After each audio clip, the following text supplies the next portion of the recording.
наистина така оживяват.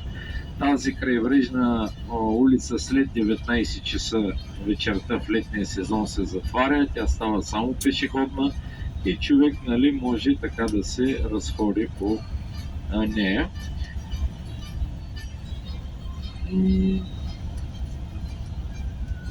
Не е малък като град в интерес на истината Александруполи.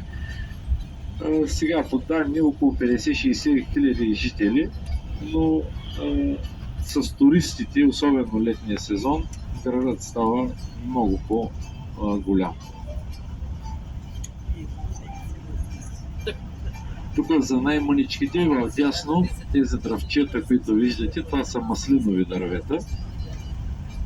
Знаете, че този регион се слави основно с производството и на маслини. За Макри, където тук вдясно отбивката се вижда, то е вдолу. Там манастира, между другото, изключително има много към манастира прилежащите площи са такива маслинови дървета и монахините ги обработват, там има капково напояване направено и съответно с производството, т.е. не с брането